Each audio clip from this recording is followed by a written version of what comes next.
Selamat pagi adik-adik. Pagi, Ibu. Apa kabar kalian hari ini? Baik, Ibu. Semua sehat? Sehat.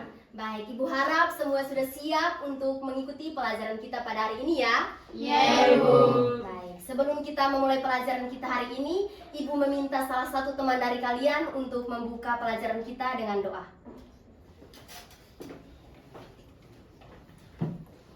Marilah kita berdoa dimulai, doa selesai. Terima kasih, silahkan duduk. Baik adik-adik, Ibu mau absen dulu. Apakah kita semua hadir? Hadir, Ibu. Baik, pertahankan terus ya absensinya. Ya, Ibu. Nah adik-adik, hari ini kita akan masuk pada pelajaran kegiatan ekonomi. Sebelum itu, Ibu mau bertanya apakah ada yang mengingat pelajaran minggu lalu tentang apa? Ibu, Ya apa? tentang kebutuhan Ibu. Ya betul. Jadi hari ini pelajaran kita juga tidak jauh berbeda dari pelajaran minggu lalu. Nah pelajaran minggu lalu tentang kebutuhan. Nah di sini hari ini kita akan belajar kegiatan ekonomi, di mana tindakan-tindakan apa saja yang kita lakukan untuk menghasilkan barang dan memenuhi kebutuhan tersebut. Nah Ibu akan menayangkan satu video dan silahkan adik-adik amati ya. Ya, Ibu.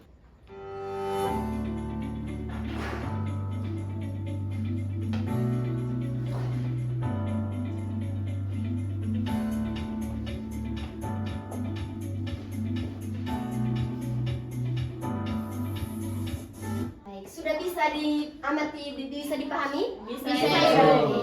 Kira-kira video ini menunjukkan tentang apa? Saya, Ibu. Silahkan. Menurut saya, dari video yang ditayangkan itu menunjukkan adanya kegiatan produksi, distribusi, dan juga saya melihat ada seseorang yang sedang makan, Ibu. Baik, betul sekali. Dengan adanya video ini, adik-adik sudah bisa pahami pelajaran kegiatan pokok ekonomi yang akan kita belajar nanti. Bisa ya? Bisa, Ibu. Baik, langsung saja kita masuk pada tujuan pembelajaran. Oke. Hari ini kita akan belajar dengan tujuan pembelajaran itu. Yang pertama, siswa harus mampu memahami pengertian kegiatan ekonomi. Yang kedua, siswa harus mampu mengetahui macam-macam dari kegiatan ekonomi. Dan yang ketiga, siswa harus mampu mengidentifikasikan faktor-faktor apa saja yang mempengaruhi kegiatan ekonomi. Nah, dari tadi kita sudah menonton video tersebut. Kira-kira apakah ada yang tahu kira-kira apa itu kegiatan ekonomi? Oke, silahkan Melan.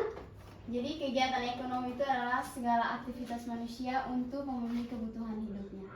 Ya, betul sekali. Kita beri aplaus untuk teman. Jadi adik-adik, kegiatan ekonomi adalah segala aktivitas manusia melalui produksi, distribusi, dan konsumsi. Kita bisa lihat satu persatu jenis-jenis kegiatan ekonomi, yaitu yang pertama, kegiatan produksi, kegiatan distribusi, dan kegiatan konsumsi. Oke, adik-adik bisa perhatikan gambar di depan. Nah, gambar ini menunjukkan tentang apa? Kegiatan produksi. Ya, di mana ada orang yang sedang mengemas barang untuk bisa disalurkan nanti. Nah, kita bisa ketahui bahwa kegiatan produksi itu adalah kegiatan menghasilkan atau menambah nilai guna barang dan jasa. Nah, tentu juga ada pengaruh dari kegiatan produksi ini. Faktor-faktor apa saja sih yang mempengaruhi kegiatan produksi? Yang pertama tentu kita perlu sumber daya alam. Sumber daya alam itu berupa apa saja Ibu? Itu berupa tanah. Nah, misalnya tanah yang digunakan oleh petani untuk menanam jagung, menanam padi, dan tentu juga itu berguna untuk kebutuhan hidup. Yang kedua juga sumber daya manusianya. Nah, di sini kan tanahnya sudah ada nih. Nah, bagaimana? Apakah siapa yang bisa melakukan itu supaya bisa dapat menanam? Nah, tentu harus ada manusia. Manusia harus bergerak dulu, baru tanah itu bisa diolah. Bisa dipahami? Bisa, Ibu. Oke. Yang ketiga adalah modal. Nah, modal ini berkaitan dengan suatu barang atau hasil produksi yang digunakan untuk menghasilkan sesuatu yang berguna untuk kehidupan manusia. Seperti uang, jala yang digunakan oleh nelayan. Yang berikut adalah skill. Nah, skill Skill ini juga penting untuk kegiatan produksi, di mana ia harus mempunyai skill bagaimana dia membuat sesuatu itu dilihat lebih kreatif. Oke, kita lanjut. Apakah ada yang mau bertanya? Pasti, Bu. Ini kurang semangat ini, Ibu lihat ini kayaknya muka semua udah capek semua ya. Ya, Ibu. Oke, silahkan bangun karena Ibu ada satu ice breaking supaya membuat kalian itu semangat kembali. Harus semangat ya. Iya. Oke, ice breakingnya ini tepuk semangat. Jadi kalau Ibu bilang 1 kali tepuk semangat, kalian C. 2 kali tepuk semangat, C, ma. 3 kali tepuk semangat, C, mangat. Bisa? Bisa, Ibu. Oke, langsung saja. 1 kali tepuk semangat, C. 2 kali tepuk semangat, Semangat. 3 kali tepuk semangat, Semangat. berkali-kali tepuk semangat, Semangat. Semangat. Semangat. Semangat. luar biasa. Silakan dulu. Kita lanjut ya. Oke, kita lanjut. Kegiatan ekonomi yang kedua itu adalah kegiatan distribusi. Nah, kegiatan distribusi merupakan kegiatan menyalurkan barang dan jasa dari produsen kepada konsumen. Nah, adik-adik, kegiatan distribusi ini sangat penting karena apabila barang-barang yang sudah dihasilkan tetapi tidak bisa disalurkan. Nah, bagaimana konsumen bisa mengetahui produk tersebut? Jadi, harus ada penyaluran yang bisa dilakukan oleh kegiatan distribusi atau distributor yang bisa membantu menyalurkan barang itu. Yang berikut ada juga faktor-faktor yang mempengaruhi kegiatan distribusi, yaitu yang pertama adalah faktor pasar. Nah, faktor pasar ini berkaitan dengan jumlah konsumen. Apabila jumlah konsumen sedikit, maka barang yang disalurkan itu akan secara langsung. Tetapi apabila jumlah konsumennya banyak, berarti barang yang disalurkan itu juga memerlukan pihak ketiga yang disebut dengan distributor atau agen dan lain sebagainya. Yang kedua adalah faktor barang. Faktor barang ini berkaitan dengan karakteristik fisik barang. Apakah barang itu berat atau barang itu ringan? Apakah barang itu besar atau barang itu kecil? Nah, yang ketiga adalah faktor perusahaan. Nah, adik-adik, faktor perusahaan ini berkaitan dengan kemampuan internal. Nah, apabila perusahaan kecil, dia bisa menyalurkan barang itu memerlukan pihak ketiga atau distributor. Tetapi apabila perusahaannya besar itu biasa mereka membangun jaringan sendiri dalam menyalurkan barang itu. Yang berikut adalah faktor kebiasaan. Faktor kebiasaan ini berkaitan dengan pihak perantara.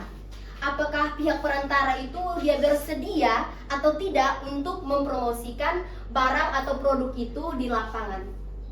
Yang terakhir yaitu faktor lingkungan dan infrastruktur. Nah, faktor lingkungan dan infrastruktur itu juga sangat penting. Nah, barang-barang yang sudah disiapkan atau produk-produk yang dihasilkan itu sudah disiapkan, tetapi apabila infrastruktur atau lingkungannya itu tidak ada seperti pelabuhan atau bandara tidak ada, maka barang itu susah untuk disalurkan. Bisa dipahami? Bisa, Ibu. Oke, yang terakhir adalah kegiatan konsumsi. Nah, kegiatan konsumsi ini adalah kegiatan menghabiskan atau mengurangi nilai guna suatu barang dan jasa. Apakah ada yang sudah pernah melakukan kegiatan konsumsi? Sering. Kegiatan konsumsi seperti apa? Membeli barang. Oke, makan, minum. minum. Iya, betul sekali. Jadi kegiatan konsumsi itu adalah seperti makan, minum, membeli atau pergi berbelanja itu juga salah satu dari kegiatan konsumsi. Nah, apa saja yang diperlukan atau faktor-faktor apa saja sih yang mempengaruhi kita agar kita bisa mengonsumsi barang itu? Nah, tentu ada beberapa faktor, yaitu yang pertama pendapatan. Apakah uang kamu sedikit? Apakah kamu mau membeli barang yang banyak? Tentu tidak, ya kan? Karena pendapatan kita juga sedikit saja. Kalau pendapatan kita banyak, bolehlah daya beli kita itu meningkat. Yang kedua adalah faktor harga. Nah, faktor harga ini berkaitan dengan harga suatu produk. Apakah produk itu mahal atau produk itu murah? Apabila produk itu mahal, maka permintaan kita terhadap produk itu pun akan sedikit. Tetapi apabila produk itu murah, maka permintaan terhadap produk itu juga akan semakin naik atau banyak. Nah, misalnya ini ada orang yang membeli ini buah-buahan. Nah, apabila kamu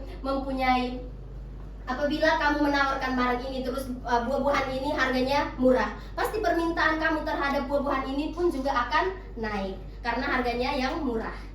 Oke, yang ketiga adalah faktor kebiasaan. Nah, faktor kebiasaan ini adik-adik, ini merupakan kebiasaan pribadi kita. Nah, kebiasaan saya tidak mungkin sama dengan kebiasaan kalian.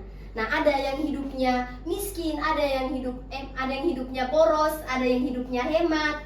Jadi itu berkaitan dengan kebiasaan kita. Kalau dia hidupnya boros, pasti daya belinya pun akan meningkat. Tetapi orang yang hidupnya hemat, pasti dia memilih apa-apa saja sih yang perlu untuk dia beli. Jadi dia beli sesuai dengan kebutuhannya dia.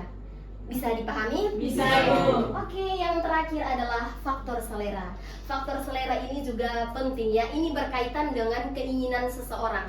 Jika keinginan terhadap barang itunya tinggi, keinginannya tinggi, pasti dia akan berusaha untuk membeli. Padahal itu juga bukan kebutuhan yang mendesak, tapi karena daya tertariknya dia dengan barang itu. Oke, kita lanjut. Apakah ada pertanyaan? Oke, kalau begitu materi kita sampai di sini. Ibu ada satu studi kasus. Nah, ini nanti kalian kerjakan bagi satu kelompok 4 orang dan akan dipresentasikan sekarang ya. Nanti satu perwakilan 1 orang saja yang presentasi. Ibu harap semua berpartisipasi dalam mengerjakannya ya. Oke.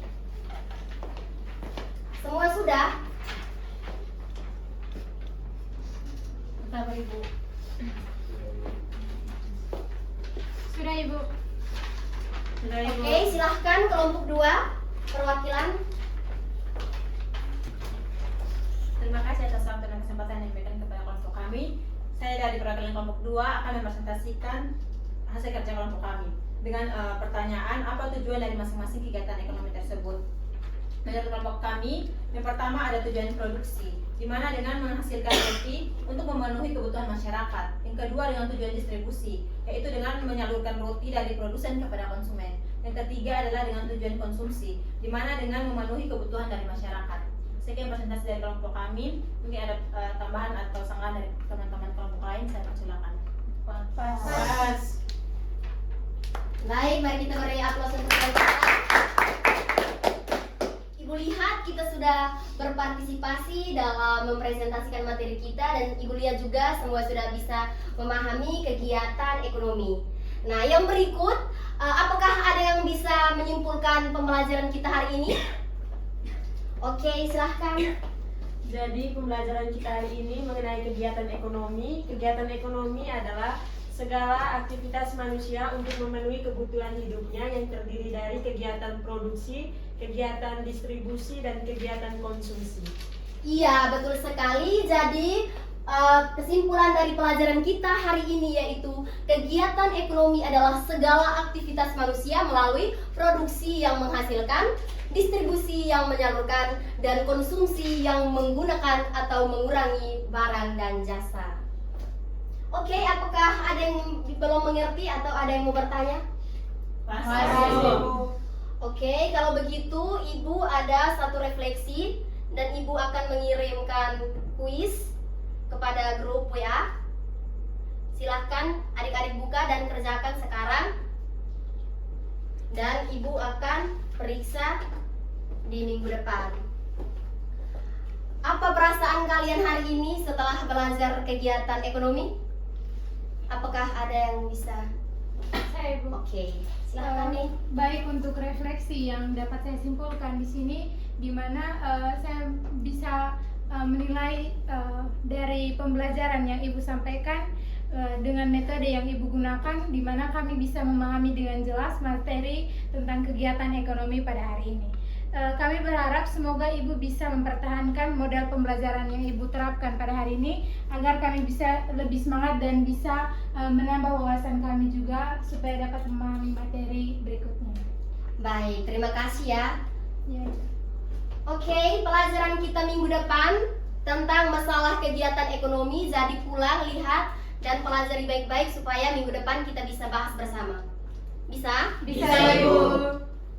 Sebelum Ibu meninggalkan kelas ini, Ibu ada sebuah motivasi, yaitu belajar dan belajar, karena masa depan kalian semua sungguh sebenarnya berada di tangan kalian sendiri. Setuju? Setuju. Oke, salah satu teman bisa menutup pelajaran kita hari ini dengan doa. Silahkan ya, Sinta.